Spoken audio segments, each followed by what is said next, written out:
je vais vous parler d'une méthode pédagogique que vous utilisez au quotidien, c'est sûr, avec les enfants, que vous travaillez en crèche, à l'école ou ailleurs. C'est votre premier outil et en plus, il est gratuit. Et figurez-vous que c'est aussi ce dont vous avez besoin quand vous apprenez de nouvelles choses en formation par exemple. Ça s'appelle la ludopédagogie.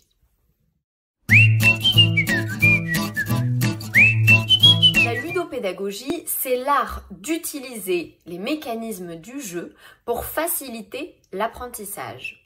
De nombreuses recherches ont montré que la ludopédagogie permet un apprentissage plus efficace, mais surtout plus durable dans le temps. Il y a plusieurs recherches et études qui convergent vers l'utilisation des ludopédagogies en formation pour adultes. D'abord, selon la pyramide de Dale, on retient 90% de ce que l'on fait et seulement 10% de ce que l'on lit. D'où l'importance d'être acteur, d'être au cœur de l'action quand on est en formation. Parce que ce qui va être entendu, ce qui va être lu, ne va pas avoir autant d'impact que ce qui va être vécu. Ensuite, il a été prouvé que le jeu va stimuler la production de dopamine. La production de dopamine va elle-même stimuler la mémorisation, mais surtout la motivation. Donc, les apprenants vont prendre plus de plaisir et mémoriser de manière plus efficace ce qui aura été vu pendant un moment de jeu, ce qui aura été vu en utilisant la ludopédagogie. Un autre élément important, c'est, ça a été démontré, en tout cas ces études-là nous viennent de David Kolb, et lui, il a montré que l'apprentissage est particulièrement efficace par l'essai-erreur, ce qui veut dire qu'il faut laisser la place à l'apprenant de tester, de se tromper et d'apprendre par un mécanisme un peu de chercheur, comme on le fait dans les pédagogies Montessori par exemple avec les enfants. Et enfin, David Goleman, lui, a avancé l'idée que mettre de l'émotionnel dans une formation ou dans un apprentissage va permettre à cet apprentissage d'être plus durable, plus efficace. Parce que l'être humain étant un être social, si un contexte émotionnel est accroché à une donnée, accrochée à un apprentissage, alors il va se fixer de manière plus durable dans le cerveau.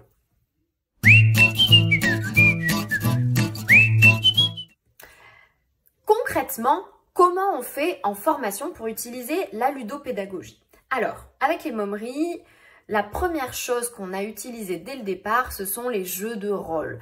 On adore ça parce que souvent ça détend l'atmosphère, ça donne l'occasion d'avoir de beaux fous rires et les équipes s'y prêtent plutôt facilement. Donc on va imaginer des situations ou reprendre des situations qui ont déjà été vécues par les professionnels et leur demander de les jouer. Alors de les mimer, de les jouer, en tout cas de les faire revivre à leur public qui est représenté de collègues. Donc soit en jouant leur propre rôle, mais aussi potentiellement en se mettant à la place de l'enfant, le parent, etc. Ce sont des situations plus ou moins complexes et ça va être l'occasion, premièrement, de faire revivre des scénarios, faire revivre des scènes, les mettre un peu en perspective et aussi de venir questionner. Pourquoi la situation se passe de cette manière-là? Comment on peut améliorer la communication avec le parent, etc., etc. Donc, les jeux de rôle, c'est notre premier outil phare. Le deuxième outil, ça va être la gamification. Souvent, en formation, nous, ce qu'on a vécu, c'était des PowerPoint qui duraient de 9 h du matin à 17 h sans aucune autre dynamique que ce qui était apporté par l'énergie du formateur. Nous, on a décidé de créer aussi du contenu visuel qui est à l'image de notre énergie.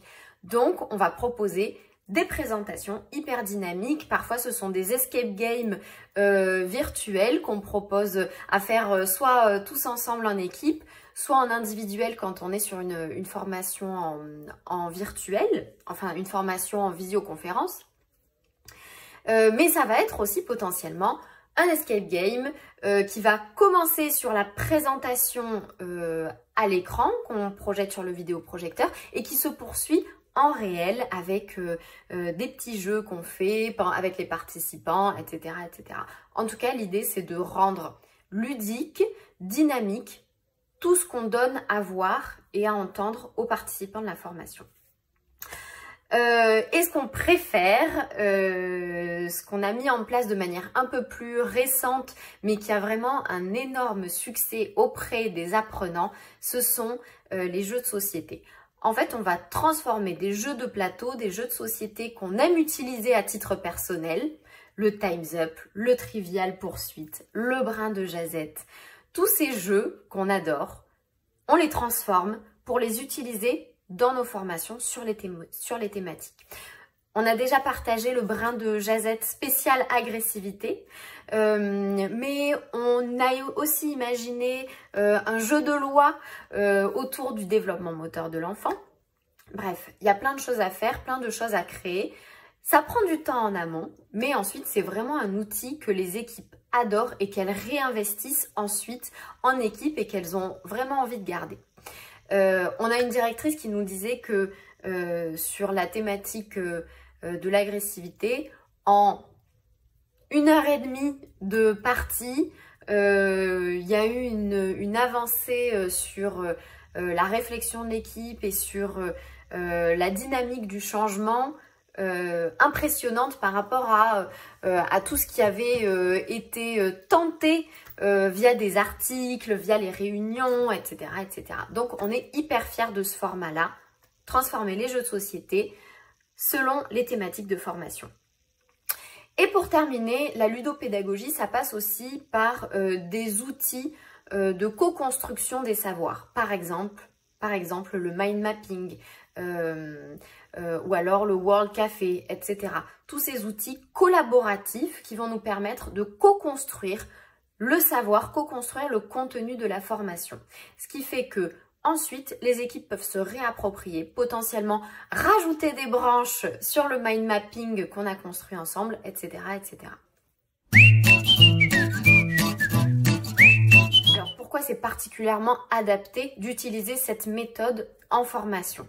Premièrement, c'est la cohérence des pratiques. On passe notre temps à dire aux professionnels qu'elles doivent être cohérentes dans leurs pratiques, qu'elles doivent être exemplaires, que leur comportement doit être exemplaire vis-à-vis de ce qu'elles attendent des enfants, qu'elles doivent être dynamiques, qu'elles doivent passer par le jeu, etc.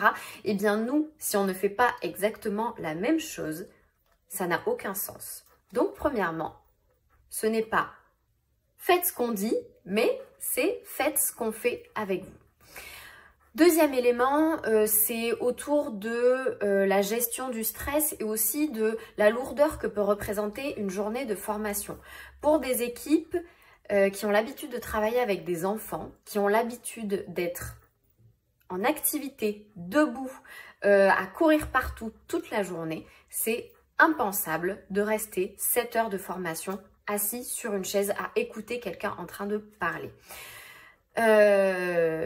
En plus de ça, le jeu va avoir une dimension de régulation du stress, aussi de permettre de faire équipe, de participer à la cohésion d'équipe. Donc ça a vraiment du sens d'utiliser ces méthodes qui vont non seulement transmettre des savoirs, mais aussi participer à la cohésion de cette équipe.